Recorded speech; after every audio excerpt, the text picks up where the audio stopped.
ও মুরাদ, তুই এখানে কি নিল? আরে পারুল, তোহার জন্য তো বসে আছিল। আমি পুরুলিয়ার পারুল বালা, বিহা করব কেন তোকে ছোড়া,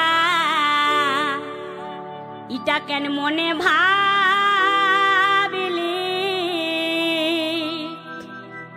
ও তু কেমন মরদ কাছে না আসিলে রে,